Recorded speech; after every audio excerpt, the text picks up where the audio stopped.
Okay, well, good. Okay, well, we'll get going with Diana's presentation then.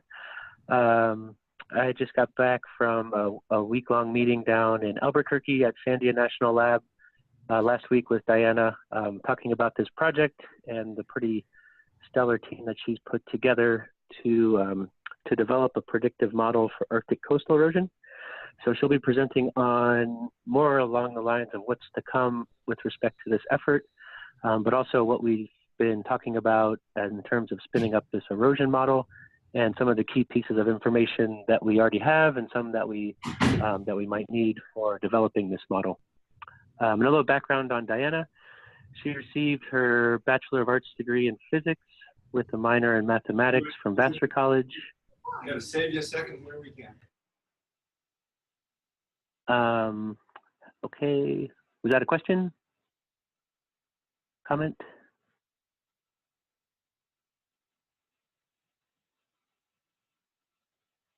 Okay, none of the above. Cool. Okay, so after Diana finished her BA degree in physics, she did a Master's of Science in Physics at Cornell.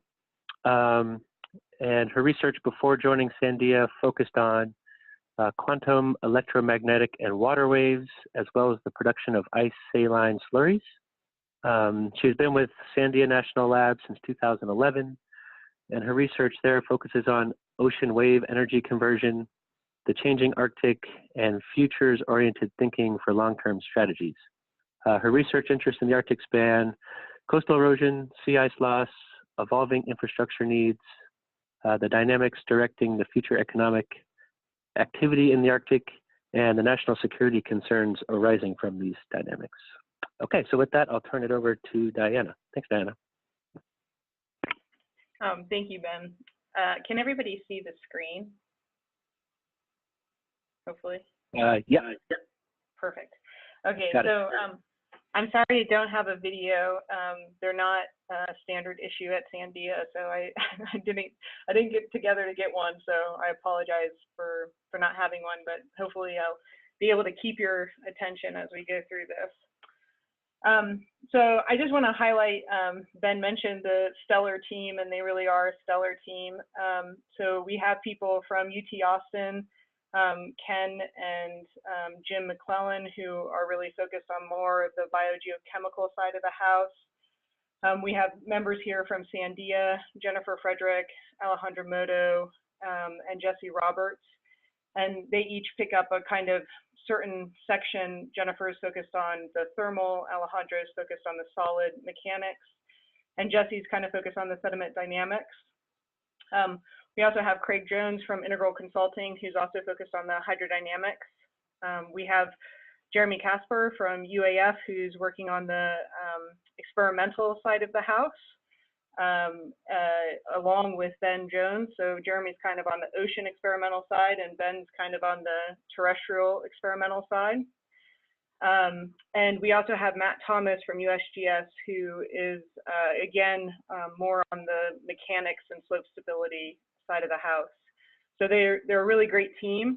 I'm very happy to have them all on the project. And I also just wanted to highlight that the funding for this project is actually coming from within Sandia National Laboratories itself. So there's the ability to kind of go after lab-directed research dollars. And so this is a proposal that the laboratory felt warranted its personal investment in this topic. And so I'm very thankful to Sandia for funding this project. So, you know, really quick, we have accelerated coastal erosion rates. This is primarily due to the fact that we've lost sea ice, and in that losing of sea ice, you can now get the development of ocean waves, and those storms are inundating the coastline and causing thermal abrasive action to remove the coastline. In addition, the seawater temperature is warmer due to that ice albedo feedback, and the permafrost itself is warmer just due to Arctic temperatures warming at twice the rate of the rest of the continental United States. Why do we really care about this? It's because people live in the northern Alaskan coastline. It's sovereign territory, and there are also active Department of Defense sites along this coastline that are very important. There's a pretty significant economic impact, and so we think that this warrants further investigation and knowledge. And we believe that the economic impact will only increase over time with the increasing activity in the Arctic as more individuals and companies and nation states move to develop the resources that are present in the Arctic. From just kind of a cartoon standpoint, the way we kind of look at this problem is thinking about that actual inundation height of the water and the temperature and salinity of that water. Thinking about the ice content in the bluff, how that ice content and the types of sediments are influenced by the temperature that they are at to determine the strength of the bluff face, the importance of the geomorphology with respect to the locations of the ice wedges, the depths of the ice wedges, and the importance of having a model that can accurately get you to the inundation heights that the coastline will be subject to in these increasingly strong wave events in the Arctic. And so this is kind of just the cartoon that we've worked off of as we've thought more deeply about this problem. So what we really want to do with this project is to deliver a field validated predictive model of the thermoabrasive erosion for the permafrost Arctic coastline. We really want a quantitative tool that is event-based, so really giving us a mechanistic model that could tell you what a single storm does. And we think that this is important to guide military and civil infrastructure investments, as well as to begin to branch out into a broader understanding of how the eroding coastline will affect the nearshore biogeochemistry in the environment. We're really wanting to be able to track the eroded sediment from the coastline.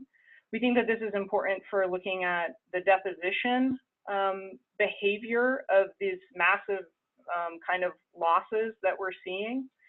We also think it's important to be able to trace some of the toxic eroded materials that we believe are present at some of these DoD sites, as well as just, you know, kind of trash dumps, for lack of a better word, from different communities up there. And we also think that tracking, again, that biogeochemical flux from the eroded sediment is possible.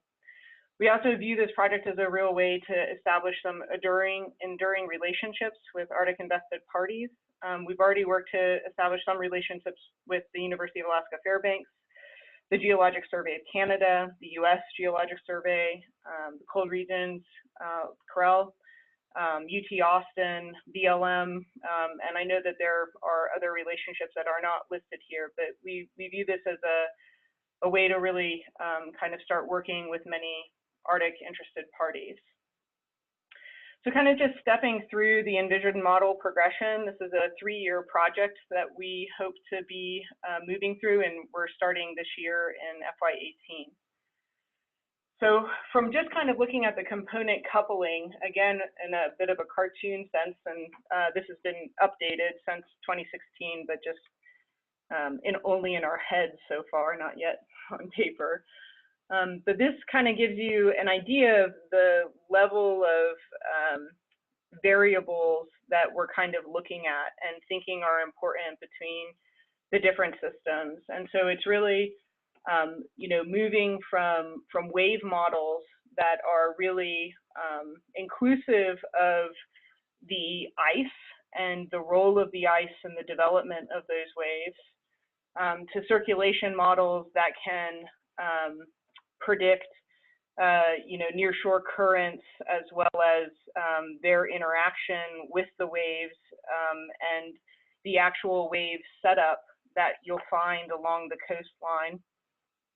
And moving over to this really tightly coupled what we're now looking at as a thermo-chemical-structural model, where you're really taking into account the unsteady three-dimensional temperatures in the bluff, the ice content, and how those two factors really work to affect the structural properties of the bluff and the underlying models that you would use to represent the constitutive relationships there. And then how that eroded coastline, again, flows back into the circulation model and redistributes in the environment is an important aspect that we want to highlight in the development of this model. So going into a little bit more detail, the focus of this first year is really to go after what we're calling a single event mechanistic model. And that's really to create archetypes of a coastline, where here you're seeing the permafrost in white and the ice wedges represented in red here. And this is a 30 meter by 30 meter, 5 meter tall bluff in a finite element code. And what we're looking to do is to take a really strong physics approach to this problem with a multi-physics finite element code that can handle the 3D heat transfer, as well as the underlying models of those structural relationships, be they linear plastic or whatever they end up being based on the properties of the permafrost at the coast. And so this model would take the circulation, the coupled wave circulation data, and move that spectral energy data into time varying realizations for individual storm events, for instance. And we would then go through and evaluate how the coastline is actually reacting to that incoming storm in terms of the heat transfer, the chemical reactions, as well as potentially the abrasive reactions from the water itself in terms of the pressure fields and currents that would be present.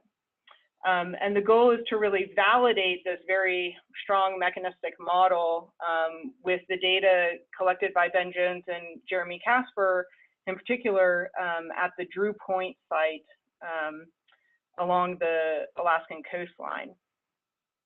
And so this is a very different kind of approach from the empirical approaches that we've seen in the past towards understanding how erosion happens on the coastline.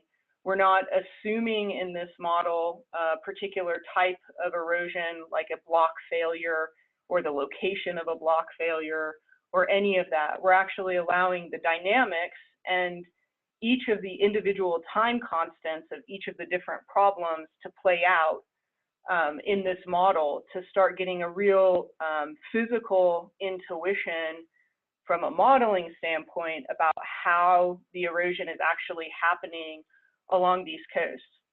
And that's great. I think that this is going to give us a lot of insight, but the problem is that one section of coast does not represent the entirety of the Alaskan coastline.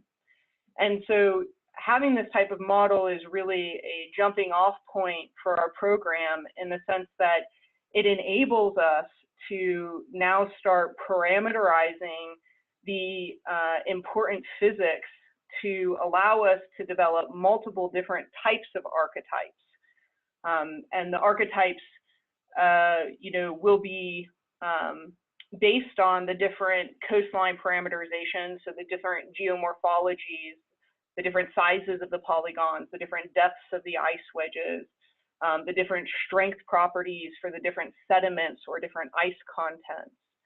And so having these model parameterizations and coastline parameterizations will allow us to basically develop a catalog of archetypes of coastline that we then would be able to populate a longer kind of view of the Alaskan coast or any coast. I mean, at this point, we're focusing on the Alaskan coastline with. And really the point of that is that, you know, we need to get to the point where we can start matching and then predicting some aggregate shoreline retreat rates. So you don't, you know, having that really mechanistic understanding is great, but there's no way that you can do that FEM model of the entire coast. So we're starting at this very high fidelity model to develop the knowledge that we feel is needed to come up with these parameterizations that are not based on empirical kind of relationships, but that are based on actual model sensitivities and outputs. So we hope that this movement from an individual mechanistic model to a statistical model will allow us to get some of these aggregate retreat rates. And in FY19 and FY20, we'll be focusing on that movement to the statistical model and using some historical data to really get at the accuracy with which that transition has happened. So the validation data that we'll collect in FY18 and FY19 will really help us gauge the accuracy of the mechanistic model. And then the historical data will really help us gauge the accuracy of this statistical model. The final kind of push that we have in FY20 is to really now turn our attention towards more of a predictive model.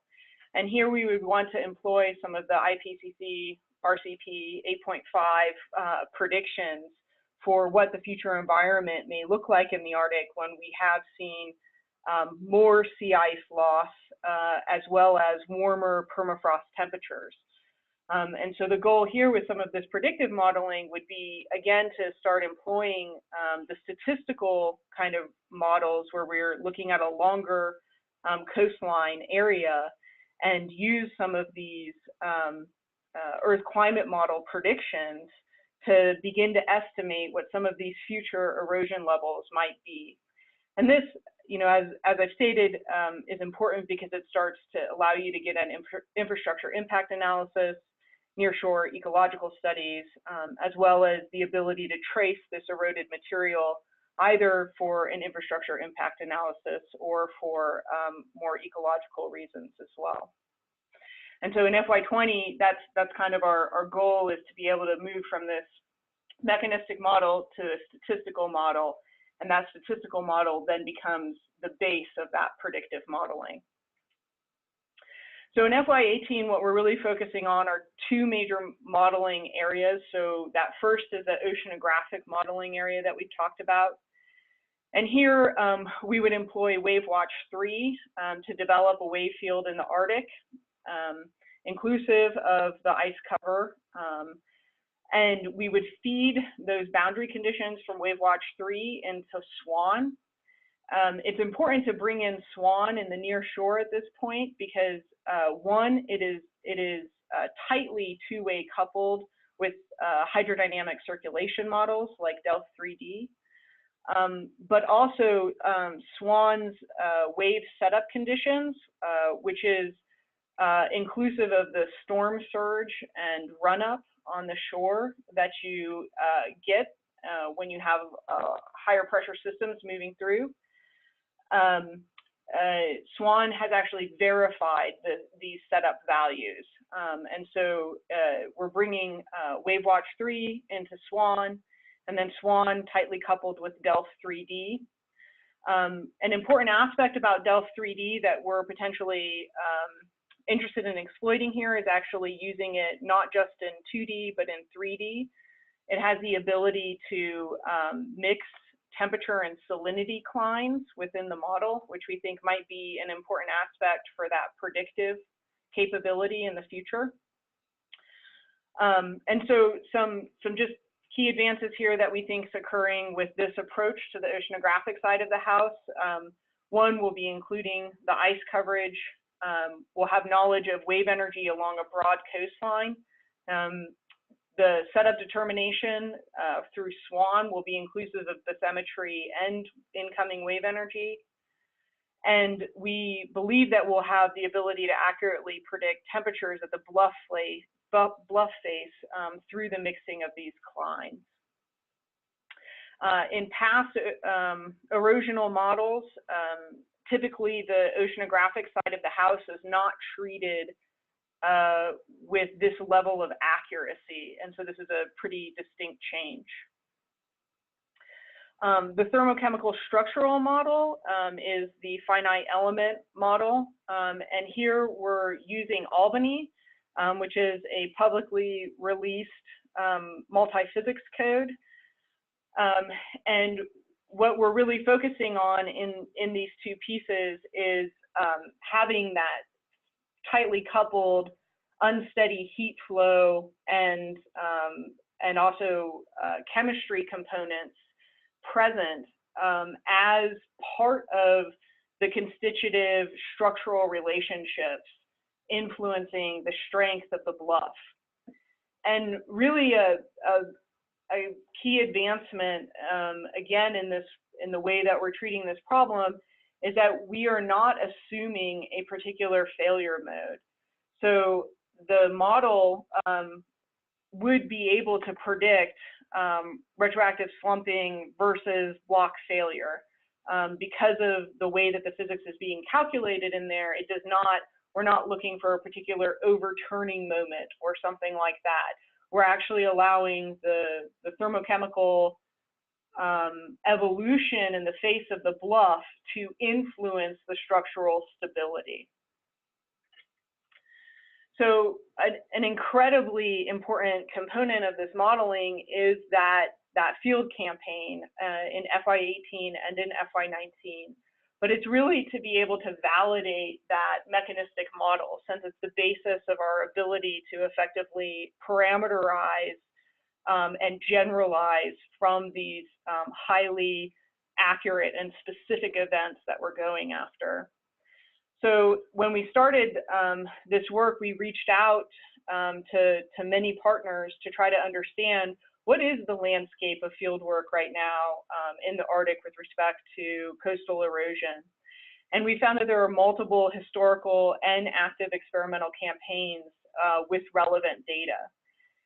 Our project has decided to augment the Drew Point database for a couple reasons. So one, we thought that this would be a nice complement to strong data sets that already exist at Barter as well as Tuck Harbor.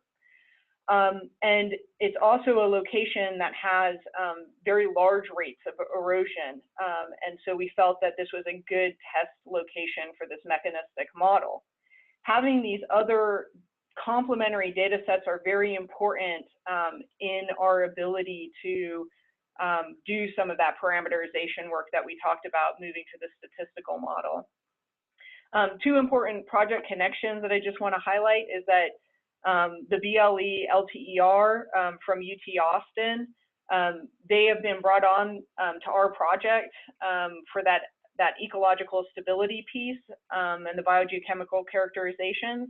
And so their work along the rest of the Arctic coastline is something that we're tied into through their work on our project, as well as Jeremy Casper and Lee Erickson at USGS are producing a wave and hydrodynamic modeling in the Beaufort Sea.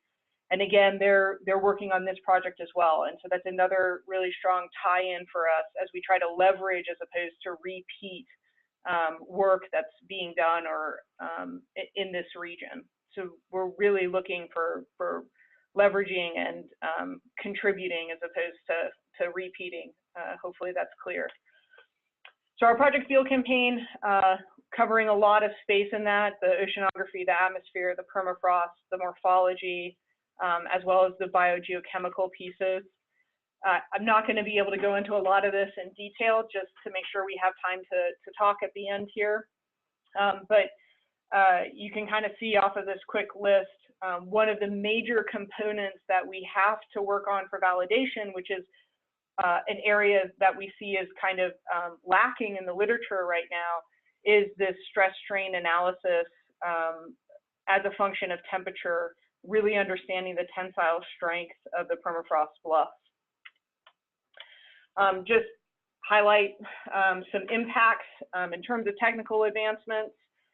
You know, modeling three-dimensional time-dependent ocean inundation is something that we're doing. Being able to really account for ocean temperature variations on a much finer scale than what's been done in the past. Also being able to have multi-dimensional permafrost thermodynamics in an unsteady sense. And, you know, bringing in this experimental validation as well as the stress state of the permafrost and the impact on water quality. The ways that we kind of think that this can be used and employed, you know, is to really start getting at some of these more aggregate erosion rates over time, to be able to couple with infrastructure impact models, to also be able to couple with ecological impact studies, to be able to couple with eroded sediment studies. And really all of this is about informing sustainable risk management decisions, is really where we think that this goes. So want to wrap up so we have time. So it's open to discussion and any questions anybody has, but I will say that, you know, we recognize the difficulty in what we've bitten off in this project. We don't think it's simple by any stretch of the imagination. So, you know, anybody on the phone who has any ideas on how best we can, you know, incorporate uncertainty surrounding the permafrost properties as we kind of move towards that statistical model would be great. Or how best to incorporate uncertainty surrounding some of that geomorphology of the coastlines, given how varied it is, would also be wonderful to hear about. We also recognize, again, this need for high quality and broadly representative data sets. So I kind of showed a landscape of the data sets we know about, but you guys may know of others or of particular measurements that we should consider that you think would be really important to this project or to the community. And then also if there's any widely used repository that we should consider when we are thinking about uploading our data for public release, which we plan to do, you know, if there's a good repository that we should be considering. So I will leave it at that. Awesome. Well, excellent presentation, Diana. Yeah, so we have like 15 minutes or so. Does anybody on the phone have any questions for Diana?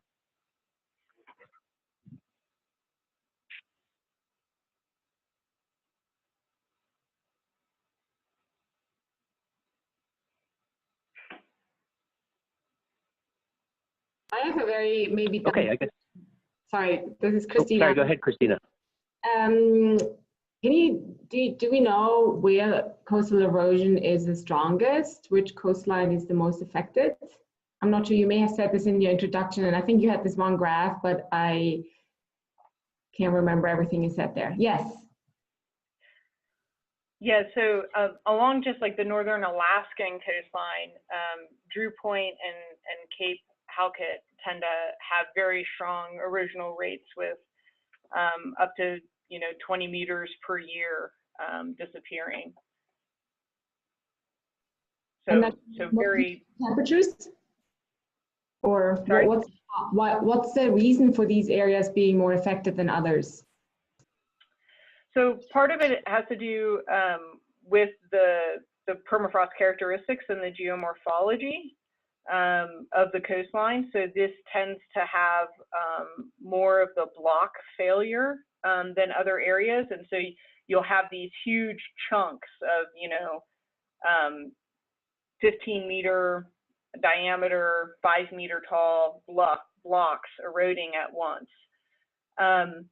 But in general, the rates of erosion all across the coastline are accelerating, and the real base cause of that acceleration is the disappearance of sea ice, resulting in increased ocean wave activity, and therefore the increased inundation of the water along the coastline. Because the only cohesive material in the permafrost is the ice itself. And so when the ice is melted through these thermal interactions with the water, and thermochemical interactions with the water, you have lost that cohesive nature of the material, and that's what's allowing for the erosion. Cool, thank you. I wasn't quite aware of all these details. I appreciate this. Thank you. Yeah, sorry, I went very quickly at the beginning. No, it's also, I mostly focus on terrestrial inland permafrost, so I was just not quite sure.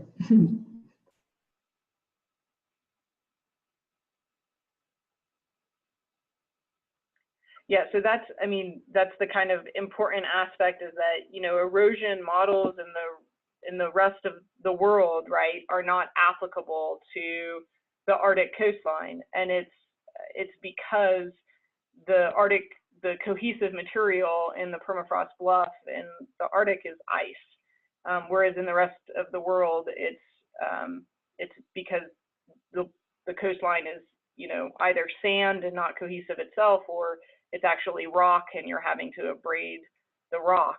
And so it's a very different erosional process. And thus far, there have been no really successful models at predicting erosion in the Arctic, due to the fact that the processes that are governing the erosion characteristics are brand new in some senses. I mean, it's the idea of them is not new, but the actual fact that they're in existence is new. So.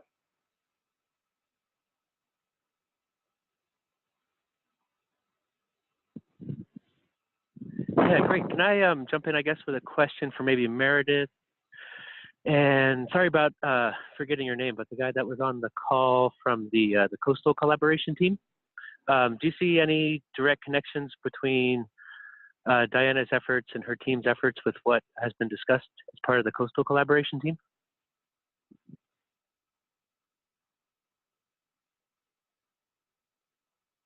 So, yeah. Oh, go ahead. No, you go ahead. I was saying, yeah, Jeff Curry, I'm with the Department of Transportation. And I guess I would say, yeah, I thought a bunch of folks were invited to attend this, as a matter of fact. I'm surprised that the attendance is as low as it is. But yeah, absolutely. It seems like it would be very relevant. By the way, Diana, that was an outstanding explanation of the thermochemical mechanism for erosion as opposed to a mechanical sediment transport. Thank you.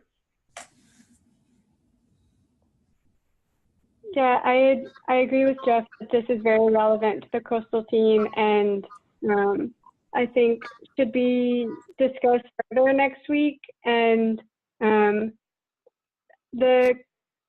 coastal team over the past year has kind of focused on human related impacts of coastal erosion, so this ties in nicely.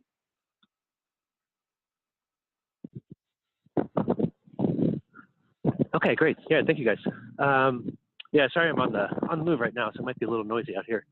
Are there any more questions on the phone for Diana, or general comments?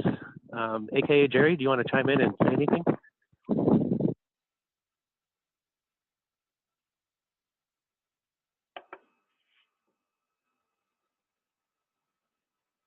I mean, my question to people on the phone who do have worked in this area for a while is, you know, if they do know of any additional available data that we should be considering, or have thought about this kind of uncertainty aspect and moving to the statistical model. It's a very challenging transition that I think our team has some initial ideas on, but for people who have worked with permafrost, even on the terrestrial side, you know, understanding the variability that you guys work with and how you deal with that in your kind of larger scale aggregate modeling would be really nice to hear about. At the Department of Transportation, our modeling is all terrestrial, and we use a program temp/W to do our thermal modeling, And we basically have two strategies: either to take what we consider a worst case scenario, which is to say, in terms of overall subsidence potential, pure ice, and then the other approach is to try to just average it and come up with a representative ice content and whatnot, which is obviously not very satisfactory an awful lot of the time.